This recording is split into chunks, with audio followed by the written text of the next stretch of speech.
partilha, o governo, por meio da Petrobras, participa de 30% da exploração. E quem vence a licitação deve pagar ao governo federal um percentual da produção. A intenção do projeto é retornar ao regime de concessão, no qual o governo vende a empresa o direito de exploração. Jonas. Do pré-sal brasileiro. Vejam, senhoras e senhores, não estamos debatendo ainda o mérito do projeto de lei, embora eu vá abordá-lo ainda nesse pronunciamento. Mas o que estaremos votando é com que pressa essa questão será analisada. Aqueles que votarem sim estarão optando pela análise mais superficial e mais rápida possível, como se já tivessem opinião formada.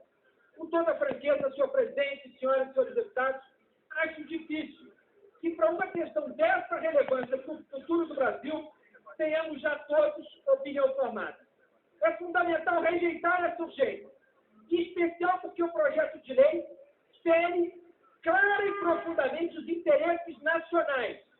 E países em que a exploração do petróleo tem baixo risco e alta rentabilidade, normalmente o regime que se escolhe, e eu digo isso me referindo aos 15 maiores produtores de petróleo do mundo, os grandes exportadores, não é o regime de concessão.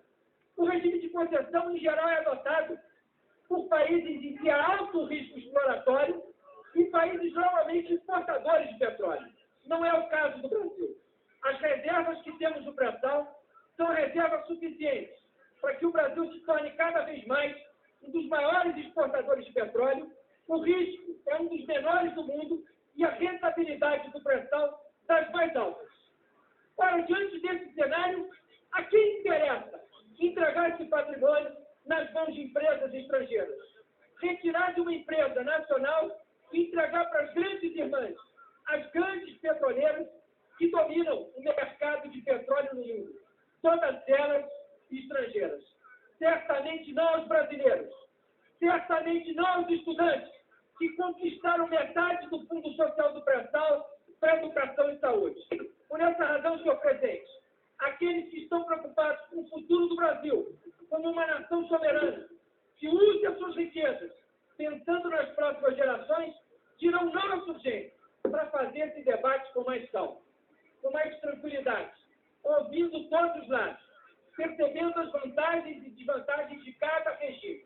Eu já tenho a minha opinião formada.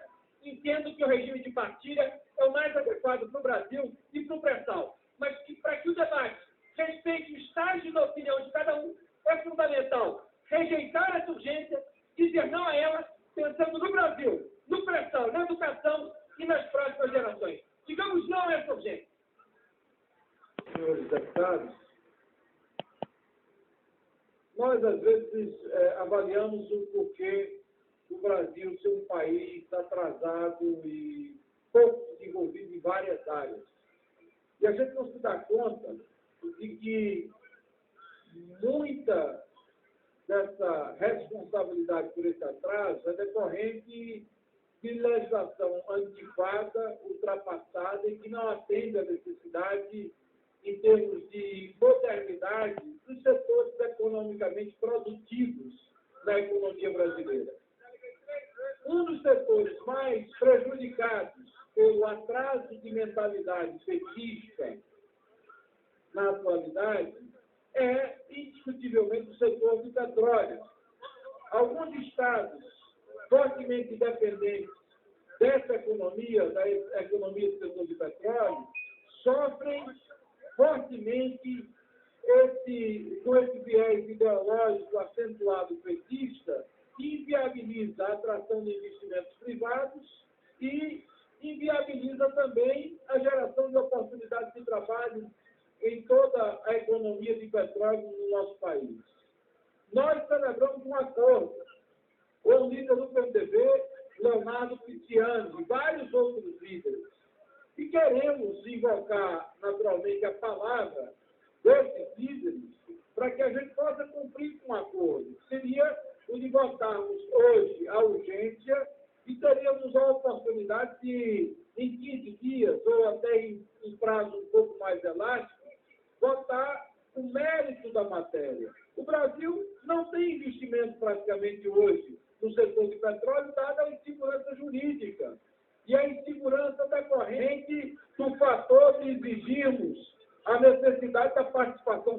proprietária da Petrobras, contando, inclusive, com o controle desse investimento. Há 5 anos, nós temos um regime de partilha que realizou apenas um leilão, um concorrente. É um fracasso retumbante. O mundo todo viveu, por exemplo, durante a Revolução Industrial, a economia baseada no carvão mineral. Depois veio a economia baseada na indústria do petróleo.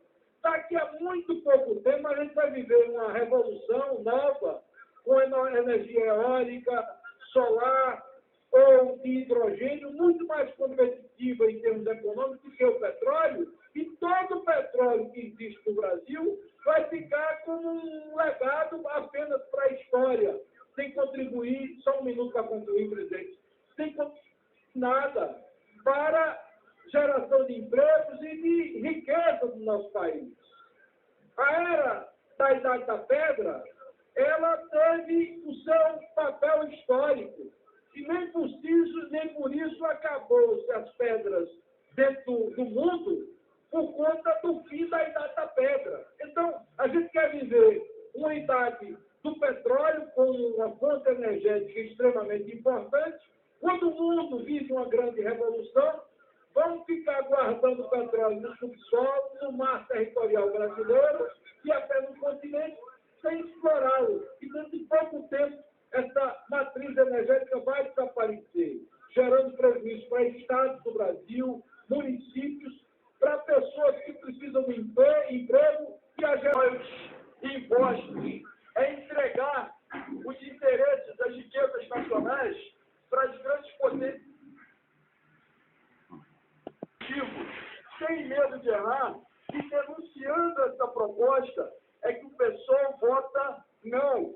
Nós não podemos aceitar entregar o petróleo brasileiro para grandes exploradoras internacionais. O PSDB e os democratas estão deixando as digitais. E aqueles partidos vão ser considerados, sim, os que sempre quiseram privatizar a Petrobras. O PV vota não. Não. Por motivo